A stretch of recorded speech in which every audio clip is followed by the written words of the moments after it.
ఈ రోజు ఈ సమావేశం ముఖ్య ఉద్దేశం ఏంటంటే మన ఓబీసీ సెంట్రల్ కమిటీ 9వ తారీఖు చేయబోయే ధర్నా కార్యక్రమము తెలంగాణ అసెంబ్లీ ఉండడం వల్ల అది 7వ తారీఖు మార్పు చేయడం జరిగింది. అంటే 7వ తారీఖు బుధవారం రోజు పొద్దున్న 9 గంటల నుంచి 4 గంటల వరకు ఈ ధర్నా కార్యక్రమం చేయడం జరుగుతుంది.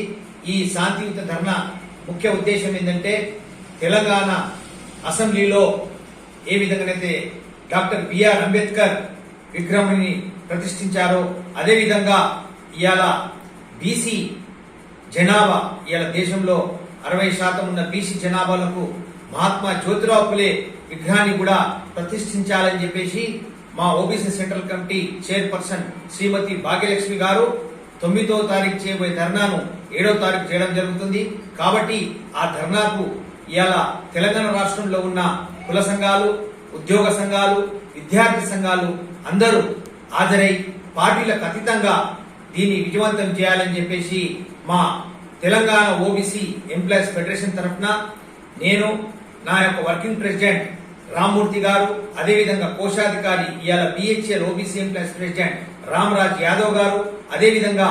ఇన్సూరెన్స్ కంపెనీలకు ఇన్ఛార్జ్ ఉన్న ప్రదీప్ కుమార్ గారు కూడా ఈ సమావేశంలో పాల్గొన్నారు. కాబట్టి అందరికీ నేను విజ్ఞప్తి చేసేది ఏంటంటే ఈ 7వ తారీఖు ఓబీసీ సెంట్రల్ కమిటీ చేయబోతున్న శాంతియుత ధర్నా కార్యక్రమానికి అందరూ హాజరుపరిచి మరియు ఆ కార్యక్రమాన్ని విజయవంతం చేయాలి. ఈనాడు మన యొక్క జాతిపిత,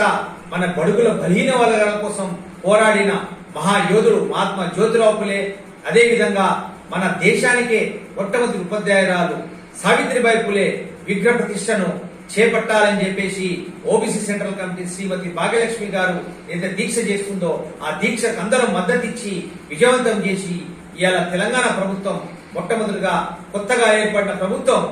ఇవాళ ఆమె యొక్క విజ్ఞప్తిని మీరు నెరవేర్చాలని చెప్పేసి మేమందరం కంఠాముఖంగా మేము మద్దతు ఇస్తున్నామని చెప్పి తెలియజేస్తున్నా. కాబట్టి ఈ సమావేశం వచ్చిన నా తోటి స్నేహితులందరికీ కూడా పేరు పేరున ధన్యవాదాలు తెలియజేస్తూ జై బీసీ, జై మహాత్మా జ్యోతిరావు ఫులే, జై సావిత్రిబాయి ఫులే.